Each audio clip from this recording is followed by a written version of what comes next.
Assalamu alaikum. Dear brothers and sisters, we are trying to be a humble follower of Prophet Muhammad, striving to walk in his guidance and live by the beautiful teachings he brought to us. With the help of Allah alone, we are creating a special series of videos that journey through the vast story of existence, starting from the very first creation of Allah all the way to the day of Qiyamah. This work is the result of deep research and sincere effort, drawing only from authentic and trusted Islamic sources, the Quran, the Hadith and Sunnah of our beloved Prophet, and the writings of great historical Islamic scholars. Nothing you will hear here is based on personal opinions, rather it is firmly grounded within the boundaries of sound knowledge and scholarly understanding. May Allah open our hearts to absorb His vast knowledge and grant us the ability to strive to understand His existence and His greatness. We ask for your support and dua as we continue this important mission, seeking Allah's pleasure and guidance every step of the way. May Allah make this beneficial for us all. Ameen. A quick update, all our videos are available in both English and Urdu languages on our YouTube channel. You can find them by navigating to our playlists, where all our videos are available for your convenience. Now let's continue. In the sacred science of Islamic metaphysics, as explored by the great masters and historical scholars, existence is not confined to the physical world alone. Instead, it unfolds through multiple realms or dimensions, each subtler and more profound than the one below it. These realms serve as stages of manifestation through which the divine essence, meaning that, discloses itself. Known as the spiritual worlds or cosmic stations in Sufi and historical terminology, these dimensions chart the journey of creation from the ineffable mystery to the manifest physical cosmos and ultimately back to the divine. The classical model, widely accepted in Islam, Tariqat and Tasawwuf, describes 7 primary dimensions. Some Islamic systems extend this to 9, including intermediary or interpretative realms. Each has its inhabitants, functions, and characteristics. The metaphysical ascent through these realms mirrors the soul's journey toward Allah, transcending the limitations of physicality and ego. In this detailed exposition, we will explore each dimension individually, providing its meaning, Qur'anic allusions, relevant hadiths, and rich commentary from classical Sufi masters. We'll also specify who or what exists within each world and how these realms relate to both cosmic order and the human spiritual journey. Let's begin. The first dimension, called Lahut, realm of pure divine essence, called Dihat. This is the highest, most absolute plane of existence. Lahut is the domain of Allah's essence, where there is neither name nor attribute, neither existence nor non-existence. It is the ineffable reality beyond comprehension, description, or comparison. Allah mentions in Surah Ash-Shura 42:11, there is nothing like unto Him. And in Surah Al-Ikhlas 112:1, say He is Allah, one. In a hadith of Bayhaqi in Shu'ab al-Iman, do not reflect upon the essence of Allah, but reflect upon His creation. So dear viewers, are there any inhabitants in this realm? There are none. Not even angels, spirits, or archetypes exist here.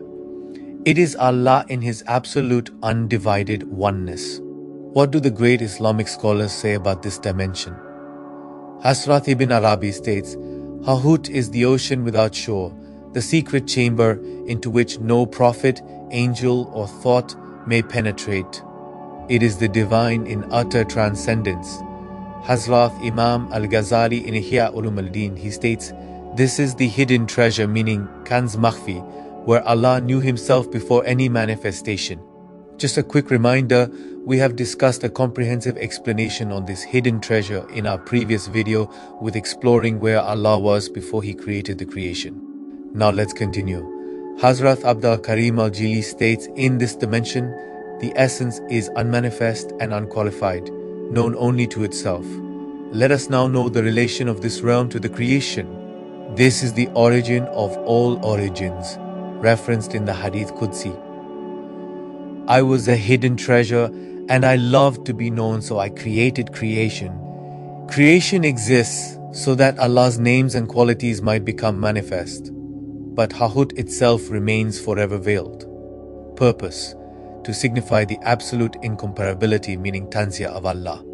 So to summarize, dear viewers, Lahut represents the stage before any act of creation, the silent, self-sufficient reality. No being, thought, or attribute can grasp this station. In Sufi cosmology, it is the final destination toward which all seekers ultimately yearn, even if it remains eternally veiled to them. Next, we move to the dimension of Lahut, where the first light appears. Lahut is the realm of the first manifestation, the light of Prophet Muhammad. Lahut is the plane of the first divine self-disclosure, where the primordial light, which is Nur Muhammadi, originates. It is the unveiling of the hidden treasure's initial aspect, still veiled from creation, but illuminated with the light that will eventually manifest creation. The essence contemplates itself in the form of this pure light. Allah mentions in the Quran in Surah Al-Ma'idah 5:15, "Indeed, there has come to you from Allah a light and a clear book," and in Surah An-Nur 4:35. Allah is the light of the heavens and the earth. Prophet Muhammad in several hadiths mentions that the first thing Allah created was my light. So dear viewers, are there any inhabitants in this realm? Yes, my dear viewers, it is the light of Muhammad alone, in its undivided primordial form. No angels, spirits, or archetypes yet exist. What do the great Islamic scholars say about this dimension? Hazrat Ibn Arabi states that Lahut is the veiling light between the unfathomable essence and the worlds of creation. It is the root light in which every other light finds origin. Hazrat Imam Al-Ghazali states, "This is the first radiance of the hidden essence, the subtle lamp from which the heavens and earth would later be kindled." Hazrat Shah Waliullah Delawi states, "It is the metaphysical reality of the Nur Muhammadi, which is both the veil and bridge between absolute essence and multiplicity." Let us now know the relation of this realm to the creation. From this light, the possibilities of names and attributes will later emerge. It is the intermediary between total unmanifestation and relative manifestation. Creation's archetypes are conceived within this radiance before distinct names take form. Purpose: to embody the first aspect of divine love and desire to be known. It represents the station of absolute Muhammadan reality, meaning the Hakikat Muhammadiyah. So, dear viewers, Lahut stands as the metaphysical bridge between pure unknowable essence and the dawning of multiplicity. It is the source of all subsequent realities and the eternal link between Allah and His creation through the Nur Muhammadi. This light, though veiled, is present within the heart of every believer. Next, we move to the dimension of Lahut, where divine names and attributes become manifest. Meaning Asma wa Sifat. Lahut is the station where the divine names and attributes begin to manifest distinctly. While still entirely in the realm of the unseen and pre-creation, this is the dimension where the countless facets of Allah's qualities, His mercy, power, knowledge, majesty, beauty, are first articulated as archetypal realities. It is the treasury of the divine characteristics before they become manifest in creation. This is also where the Nur Muhammadi, the light of Muhammad, takes on a comprehensive role as the central axis of divine self-disclosure, acting as the vessel through which these names and attributes will later manifest in the realms below. Allah mentions in Surah Al-Araf 7, 180, "And to Allah belong the most beautiful names, so call upon Him by them." And in Surah Al-Isra 17, 110, say, "Call upon Allah," or "Call upon the most merciful." Whichever you call, to Him belong the most beautiful names. In Sahih Bukhari and Sahih Muslim, Prophet Muhammad states, "Indeed, Allah has 99 names. Whoever memorizes them will enter paradise." In Hadith Qudsi, Allah mentions, "I was a hidden treasure and I love to be known, so I created creation." This creation and knowing emerged through the names and attributes at this stage. So dear viewers, are there any inhabitants in this realm? Yes, the divine names and attributes in their archetypal immaterial forms. The Nur Muhammadi, light of Muhammad, now acting as the comprehensive veil or isthmus through which these names will be later manifested into realms below. What do the great Islamic scholars say about this dimension? Hazrat Ibn Arabi in Futuhat al-Makkiyah state that Lahut is the treasury of divine names from which the world of spirits and bodies takes its pattern. Each name is a potential universe, and every creature mirrors a secret of these names. Hazrat Abd al-Karim al-Jili in Al-Insana Kamil states, in this realm, the Absolute radiates its qualities, and existence becomes colored by the names, though without form or separation. It is a pre-world of attributes existing in an indivisible state. Hazrat Shah Waliullah Dehlawi in Hujjatullah al-Baligha states, herein lie the archetypes of destiny, for every soul and moment is inscribed by the names as patterns of divine will. The names govern the possibilities of existence. Let us now know the relation of this realm to the creation. From Lahut, the divine names give rise to the spirits of prophets, angels, and ultimately to the entire created order through successive stages. Every created thing is an articulation of one or more divine names. The entire structure of the universe, its laws, spiritual realities, and destinies are patterned here. The purpose is to establish the matrix of divine will, setting forth the metaphysical blueprint of the cosmos through which every event, soul, and form will be realized. Lahut is the pre-creation storage of destinies, qualities, and spiritual laws. So finally, dear viewers, Lahut functions as the cosmic treasury of divine qualities, where the infinite names and attributes form the hidden root of all that exists. Each soul's fate, form, and essence is a reflection of a unique configuration of these archetypal names. All divine action in the universe originates here, and every spiritual traveler seeks to ascend beyond form to understand these names within their soul. Next, we move to the dimension of Jabarut, the realm of divine power and the spirit world. Jabarut is the world of pure spirits, the Alam al-Arwa, angelic beings, and the governing intelligences of the cosmos. It is sometimes called Alam al-Amr, the world of command, because here things exist solely through the divine command be, meaning kun, without material substance or limitation. This realm is radiant with the manifestations of the divine names and attributes that have become distinct in Lahut. It represents the stage where the cosmic archetypes Thar Ayan Tabita begin to take spiritual form. The beings here are luminous, eternal, and free of time, space, and matter. Allah mentions in the Quran Surah Al-Anbiya 21:20, they exalt Him night and day and they do not slacken, referencing the angelic beings that dwell in this realm. And in Surah Al-Ma'arij 74, the angels and the spirit ascend to Him in a day whose measure is 50,000 years. And in Surah Al-Isra 17:85, and they ask you about the spirit, say, the spirit is from the command of my Lord, alluding to the creation of spirits in this world. In Sahih Muslim, Prophet Muhammad states, there is no space in the heavens except that there is an angel standing, bowing or prostrating to Allah. And in Jami at-Tirmidhi, Prophet states, the pen wrote all that will happen until the day of judgment, referencing the decrees which exist in Jabarut. So dear viewers, are there any inhabitants in this realm? The spirits of prophets called Arwa al-Anbiya, the angelic hosts called Malaika, the supreme spirit called Ruh al-Azam, Arwa al-Mukarrabin called spirits of those near to Allah, the La al-Mahfuz called preserved tablet, and al-Kalam called the pen, though sometimes said to originate at the border between Jabarut and Malakut. The light of Muhammad remains present as the central point from which all spirits derive their light. What do the great Islamic scholars say about this dimension? Hazrat Ibn Arabi in Futuhat al-Makkiyah states, Jabarut is the world of pure spiritual realities, neither shaped by matter nor stained by human qualities.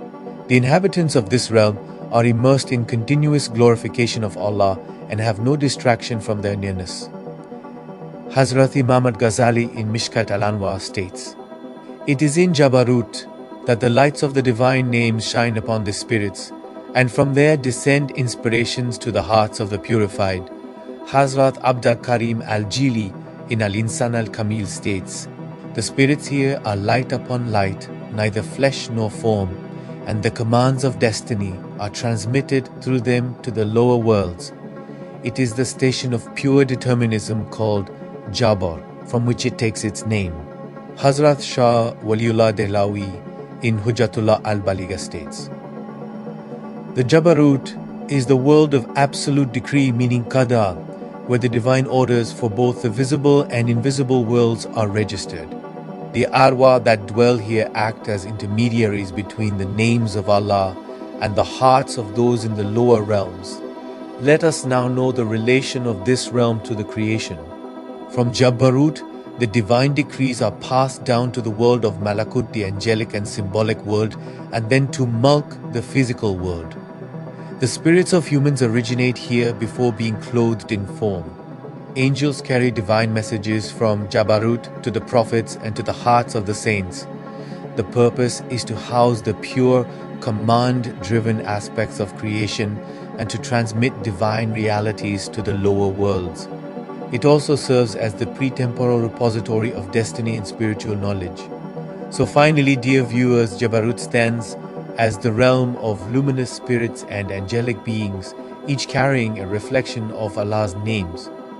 It is the world of pure divine power, meaning Jabar, where decrees are made without resistance and realities move without impediment. It bridges the realm of divine attributes in Lahut and the symbolic world in Malakut through its spiritual intermediaries. Every soul's origin is in this world before descending to the lower realms, and in spiritual ascent, the traveler must transcend the limits of bodily form to regain awareness of this station. Would you like me to prepare? Next, we move to the dimension of Malakut, the realm of symbolic forms, archetypes, and inner realities. Malakut is the invisible, subtle world of immaterial realities that stands between the purely spiritual world of Jabarut and the tangible, material world of Mulk.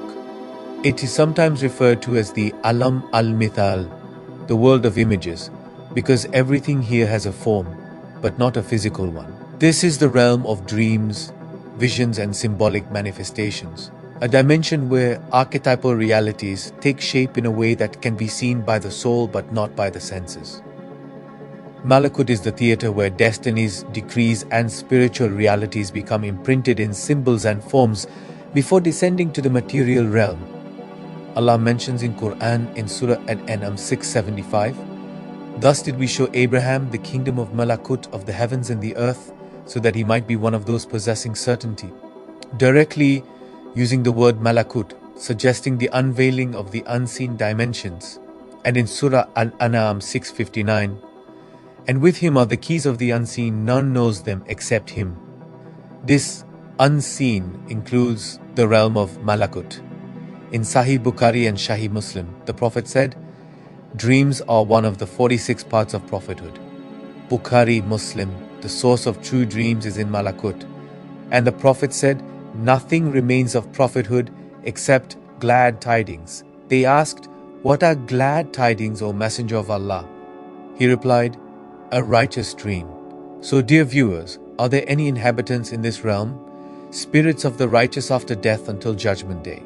Angels assigned to manage the affairs of the lower world of Malakut to Mulk. Spiritual archetypes of all earthly and cosmic realities. The forms of souls yet to descend to the material world. What do the great Islamic scholars say about this dimension?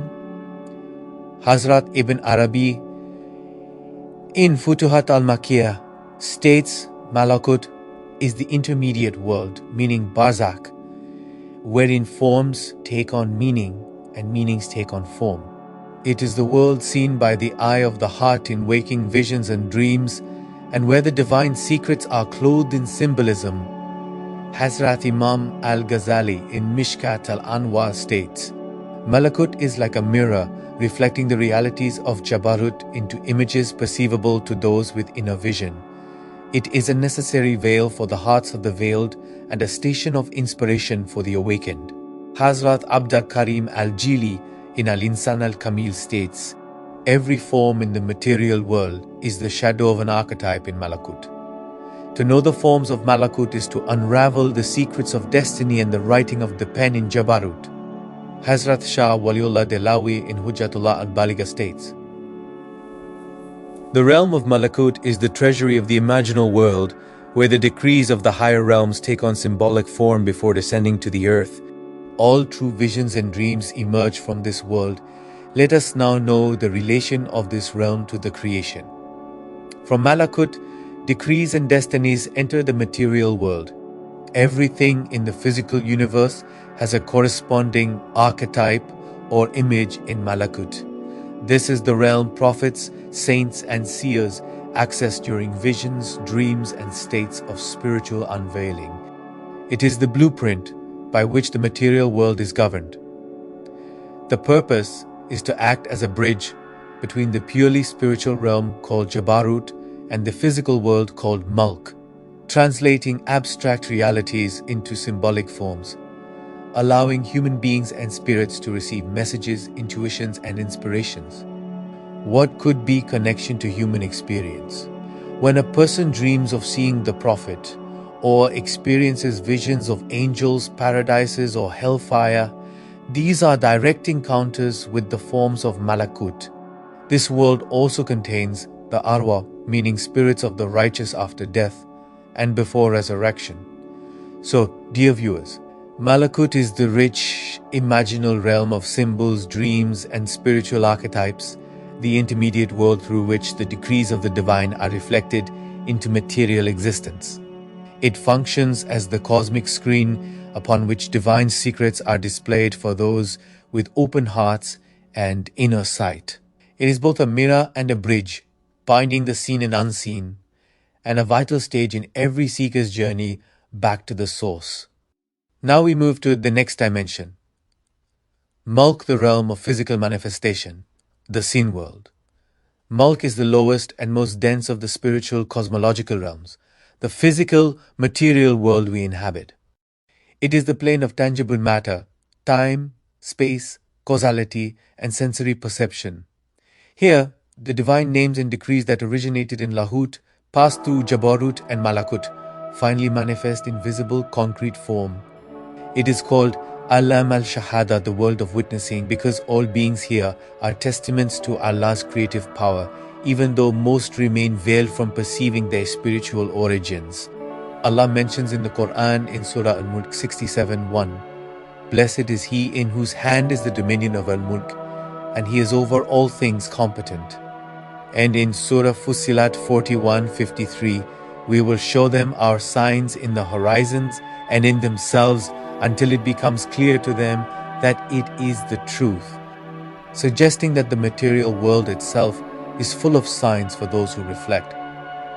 The Prophet in Sahih Muslim said, the world is the prison of the believer and the paradise of the disbeliever, indicating the restrictive, testing nature of Mulk for those pursuing the eternal.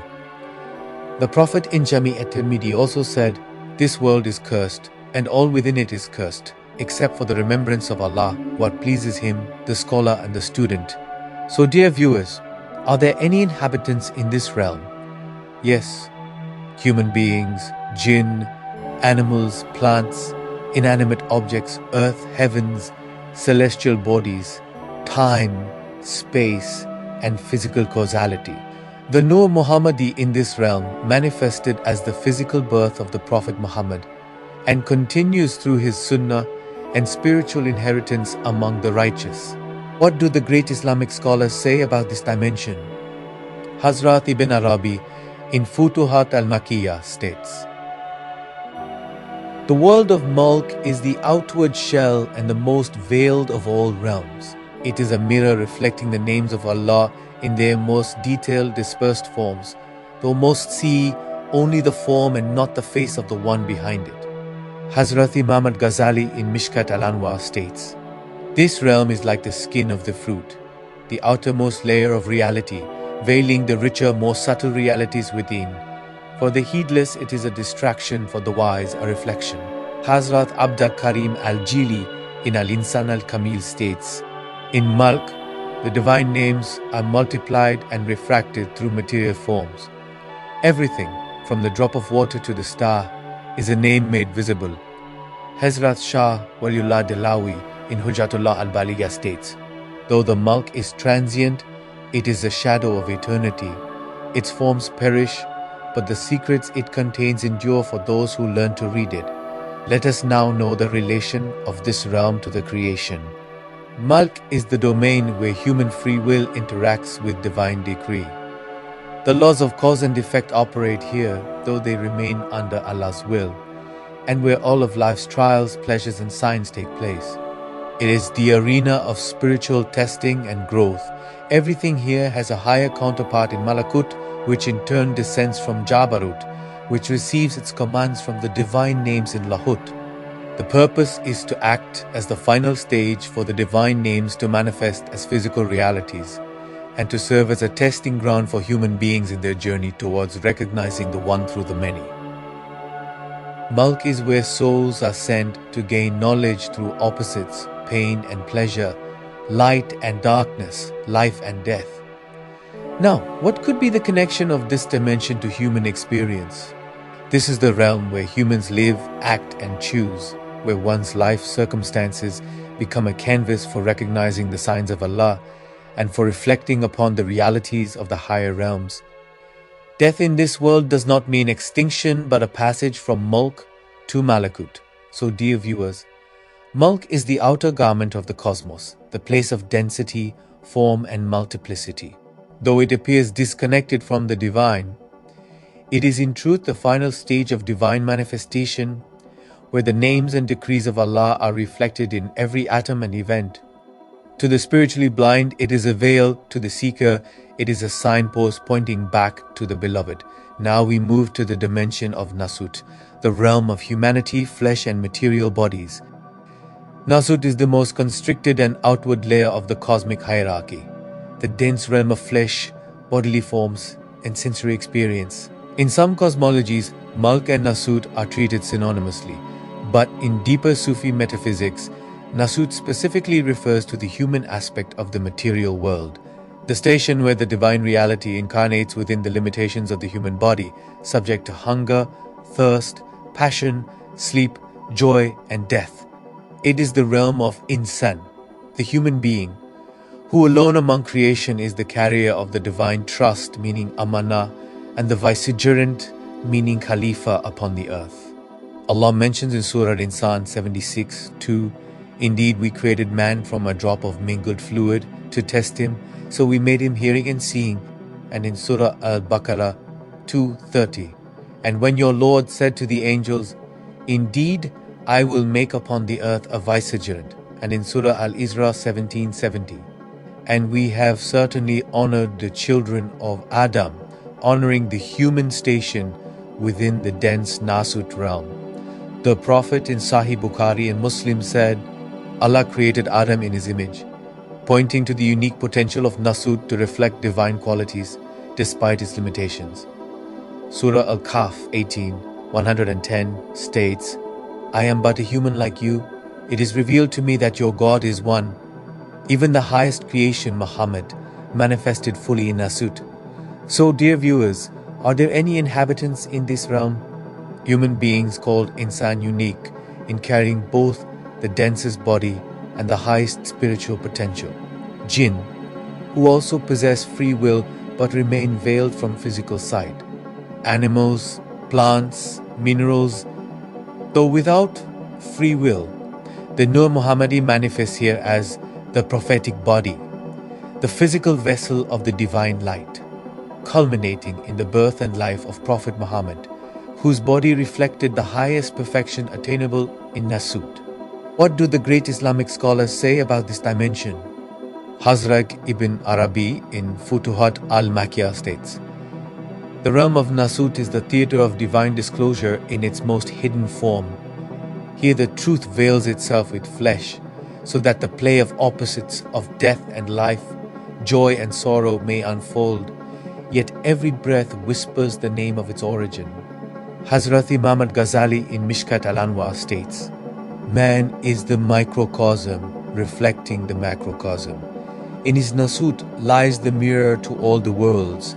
He is the last to be created, and yet the first in rank among the creatures, because the trust was placed within his heart." Hazrat Abdul Karim al-Jili in Al-Insan al-Kamil states, "It is within Nasut that the Insan al-Kamil, the perfect man, arises, the being in whom all the divine names are gathered, and through whom the realities of the higher worlds are made visible to others."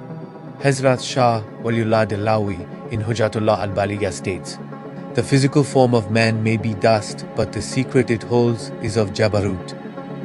The highest realities descend and are tested here, a laboratory of limitation, for through limitation the value of infinity is known." Let us now know the relation of this realm to the creation. Nasut represents the final condensation of the divine command. It is where the soul is placed into a body and where destiny plays out in the arena of trial and choice. In Nasut, man's outward senses are strongest, but his spiritual sight is weakest.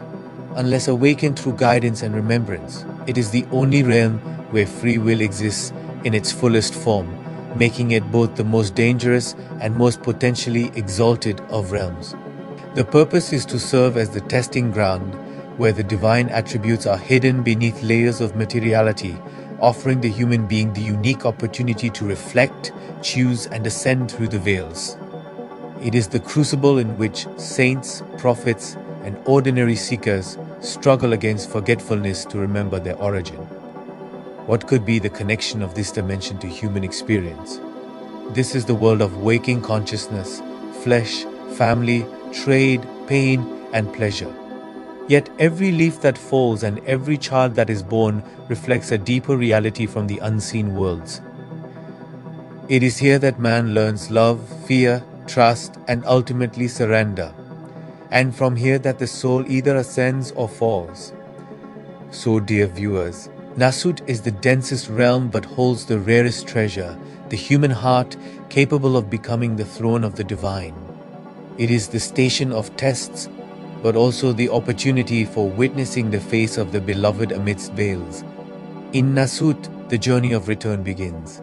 To live here is to walk through a maze of distractions and signs. To wake here is to rediscover one's eternal origin. Dear brothers and sisters, the entire cosmos, as illuminated by the great sages of Islamic metaphysics and tasawwuf, is a tapestry woven from unseen threads, beginning in the most abstract dimension of Lahut, the hiddenness of pure being, and descending through successive layers until it becomes dense and manifest in Nasut, the physical world. This sevenfold structure is not merely a metaphysical map, but a living reality within each soul. Each world serves a role in both the outward unfolding of creation and the inward ascent of the seeker returning to Allah.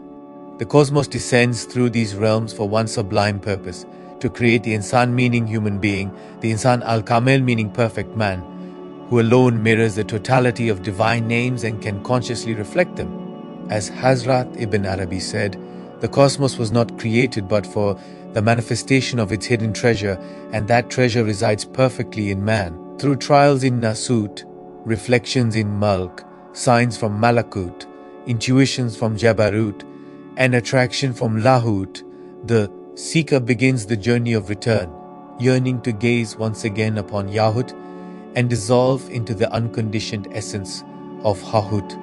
As Hazrat Imam Al-Ghazali wrote in Mishkat al-Anwar, the degrees of reality are like veils placed between the heart and Allah. The denser the veil, the more difficult it is to perceive the real. Yet it is precisely through the lifting of these veils that man ascends. Each world then is a veil and a window veil for the heedless, a window for the awakened. In Malakut, one sees through dreams. In Jabarut, through unveiling. In Lahut, through mystical absorption. In Yahut, through love's annihilation. In Lahut, through the final loss of self, where only Allah remains. As the Prophet related from Allah in the Hidden Treasure Hadith, I was a hidden treasure and I loved to be known, so I created creation so that I might be known. The journey through the seven realms is the unfolding of that treasure and its eventual return to its source. As Hazrat Abdul Karim al-Jili wrote, in every station the truth discloses itself through new names and attributes, until there remains no name nor attribute but the pure essence. And then, even the essence becomes as if it were veiled, until the seer becomes the seen, and the knower the known. So my dear viewers, these realms are not simply external, they exist within you. Every soul contains a trace of each world, from the materiality of Nasut to the uncreated spark of Lahut. The spiritual journey is not from one place to another, but from one state of awareness to another. As Allah says, and in yourselves, do you not then see? Surah Ad-Dariyat 51:21. Hence, my dear viewers, please note that the Sufi and mystical path is precisely this: to unveil each realm within the heart, to pierce through the seven veils, and to return to the beloved from whom we came. The true Islam, followed by great historical, Islamic and mystic scholars and Sufis. Finally, let us beg Allah. O Allah, gather our hearts in your remembrance. Unveil our inner eyes to your signs. Lift from us the veils of heedlessness. And let us witness the beauty of your face beyond all worlds, beyond all names, and beyond all attributes. Ya Allah, by the light of your Prophet, guide us through the realms of Mulk, Malakut, Jabarut, Lahut, Yahut, and into the serenity of Lahut until nothing remains but you. Ameen. Thank you for watching our video. If you liked our content, give it a thumbs up, share it with other seekers of truth, and subscribe for more such content. See you in the next video. Allah Hafiz.